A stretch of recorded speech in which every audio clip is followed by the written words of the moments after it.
Thank you, Stuart. Thank you, everybody. It's a pleasure to be here for Sicilian coming out to Long Island. It's nice to go to any meeting that's not being surveilled by the feds. So, How do you know? How do I know? Well, yeah, good point. Good point. I will contain some of my remarks in that situation. Just by way of housekeeping, I was actually not the first person that Stu asked to speak to you tonight. He had attempted to get Lou Dobbs to come this evening, but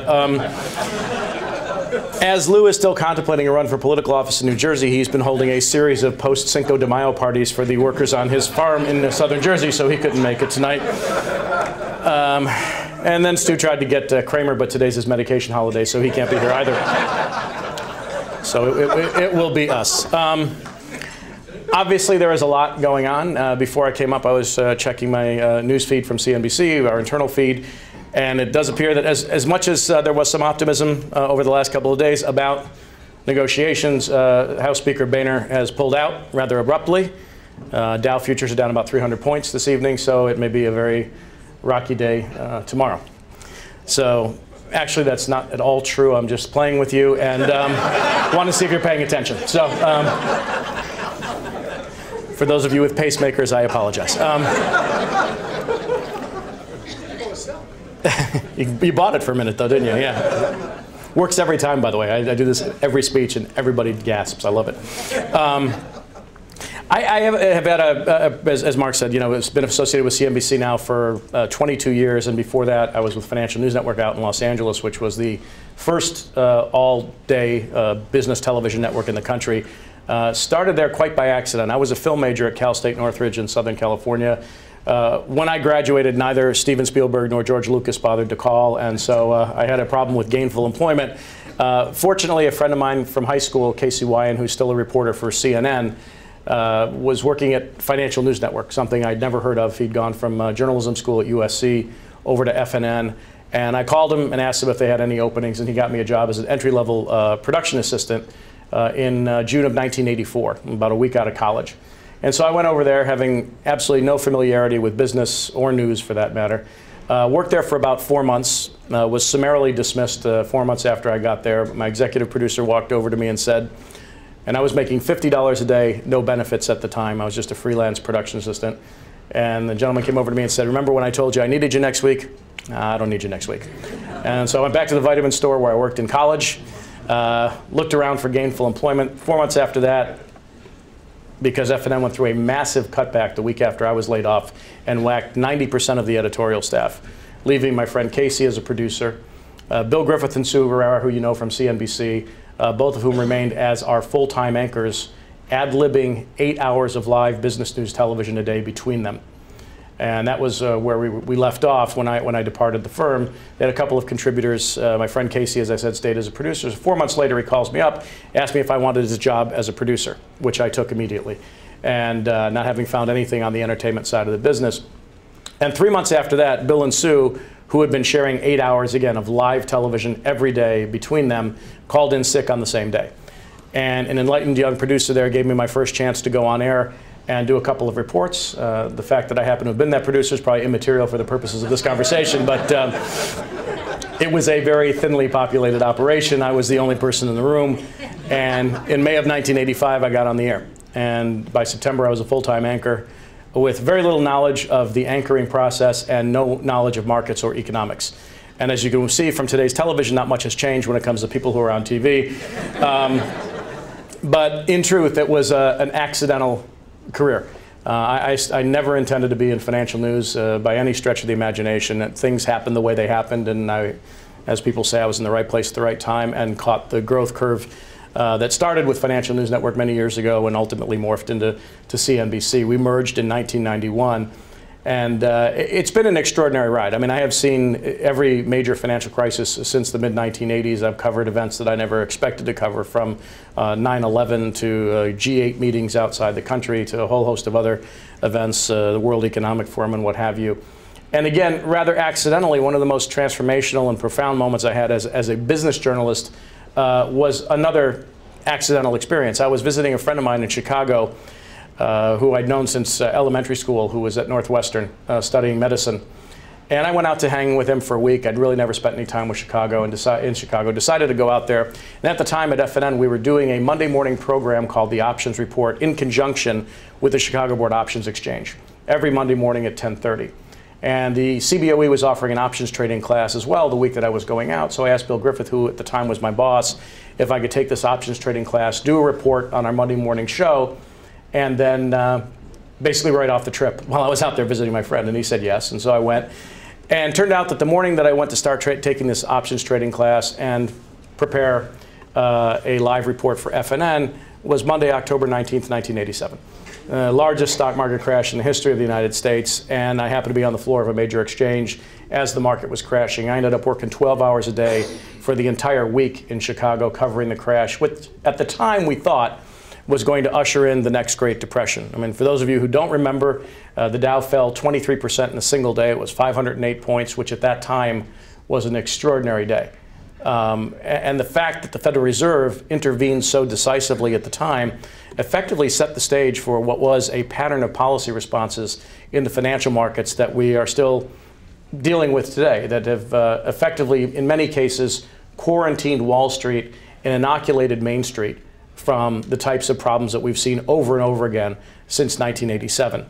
And it was interesting because it was also Alan Greenspan's first 2 months on the job as chairman of the Federal Reserve. People probably have forgotten this. He was named chairman to replace Paul Volcker in August of 1987.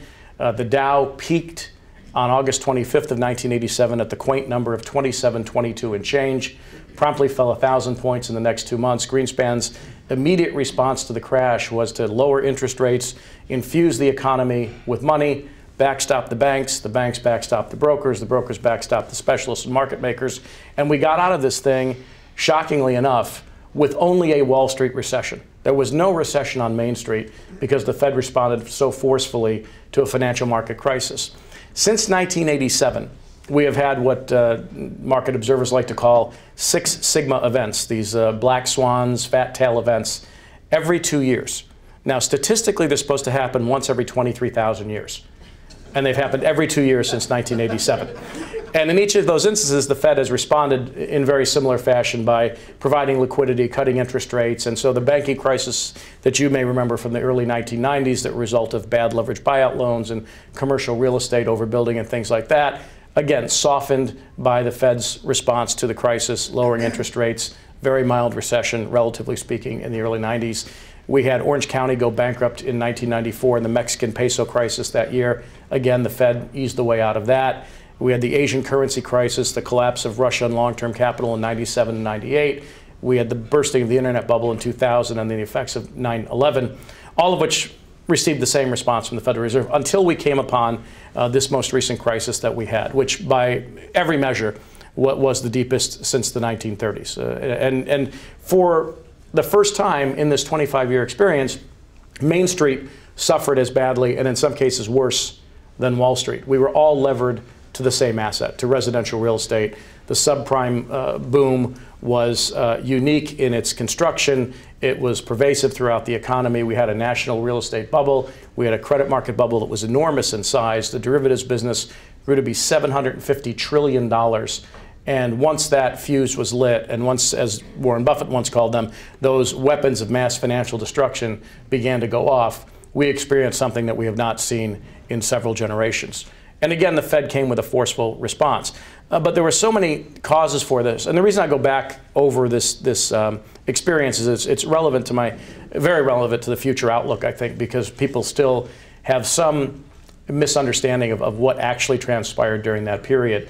Insofar as we came extraordinarily close, and I think closer than most people realize, to going headlong into an extraordinarily deep crisis. The Fed's actions under Ben Bernanke, which were truly heroic, kept us from going into the second Great Depression of a 100-year time span. And it's interesting to kind of look back on the situation as it developed and understand the antecedents and also the response. Part of the problem, obviously, was we immediately after the internet bubble found another asset that we thought would continue to rise in value in perpetuity. And it was a remarkable experience that it occurred so quickly after the internet bubble had burst. But we decided that real estate was an asset that would advance for the rest of our lives. And it was done so on very low interest rates, very available credit, as was referenced earlier, and also an enormous alteration in the process of credit creation. Credit was extremely easy. It was not only cheap, but it was easy to obtain. We got to the point where these things called ninja loans, no income, no job loans, were created. They were also called liar loans. You needed no documentation to get a house. You needed no prior address to get your next address. Things got way out of hand. And some of this was in response to really a political goal. It started in the Clinton administration, the spread of the Bush administration, of maximizing home ownership in the United States. And we did get there, 69%, highest level ever. But most of it came from the notion that everyone should own a home, whether or not he or she could afford it. And the process of risk management during that entire period actually fell to the wayside. As individuals, we stopped analyzing whether or not we could afford this house that we were buying, and if under adverse circumstances we had an adjustable rate mortgage and interest rates went up, we didn't really bother to think about what the consequences would be if the Fed would raise rates 17 times in a 2-year period, and suddenly your adjustable mortgage that was a partial interest only piece of paper not only had full interest due, but then principal payments on top of that. You're out of your home in 30 days. Institutions failed to take into account risk when they were analyzing their own situation. Banks in the United States were capitalized at 28 to 35 times their capital base, or levered, I should say. And we had the derivatives markets, and we had supervisors who literally failed to oversee the entire system during this period of excess. And I thought a lot about the risk management process. I happened to have been working at a hedge fund at the time, and so we had some, I think, rather unique insights into the depths of the crisis. And during this period, in November of 2008, I was out giving a speech in Las Vegas to a gaming group, and Lehman had already collapsed, AIG had already gone, and I was out in Vegas, and it was already getting hit far worse than the rest of the country. And this was November of 2008. And I was going out on my 13th wedding anniversary to give a speech. My wife was going to join me, but we couldn't get enough babysitter coverage. She stayed behind. I went to Vegas to give the speech. And I got out there, and it was immediately apparent that Vegas was already in a very, very deep recession before the rest of the country. As soon as I landed, my driver told me, as we were on our way to the Hilton, that his business was down 20 or 30%. Walked into the Hilton, you could shoot a cannon off in this place and not hit a soul. The gaming business was down 20%, the convention business was down 20%, attendance was down 40%. And this was just after we had really got into the beginning stages, the deepest stages of the crisis. And it was kind of shocking to me because I also noticed that the other entertainment industry most intimately associated with Las Vegas seems to have fallen on hard times as well. As I looked around the room, I noticed I was one of the only men in the Hilton, and it was my 13th wedding anniversary. I decided to kill some time at the slot machines. Let me be clear about this, because it had a $13 million payout. So it was my 13th wedding anniversary, $13 million. I thought things were lining up quite nicely for me that evening. But I had noticed also, and it's been told to me by others, that when you're in Las Vegas, this particular form of entertainment cannot be offered to you directly. That's what I've been told. And so I was sitting at the slot machines, and in the period of 2 hours, I was solicited 5 times in rather no uncertain terms. Such was the economic crisis in Las Vegas. And in each case, I politely declined, pointing out that I was married, and it was also my anniversary, which would make it even more tacky, I guess. And at the very end of the evening, I was going up to my room, and I was approached again by an attractive young lady, and she asked me if I wanted any entertainment, and I said, no, thank you very much. And she looked at me and she said, by the way, aren't you on MSNBC? And I said, yes, I'm Keith Olbermann, nice to meet you. And this was when the notion of risk management set in my mind in a very solid and concrete manner. If you have the opportunity to avoid a crisis, it's best to be proactive. And given my situation, if you don't want to be on page 6 in the New York Post, you pass on that opportunity, for lack of a better expression. But one thing that we didn't do during this period of time was to pay attention to the attendant risks that had built in the system. Whether it was individuals, again, institutions, or supervisors, no one was paying attention to the risk. And we ultimately paid a rather hefty price for that lack of risk management.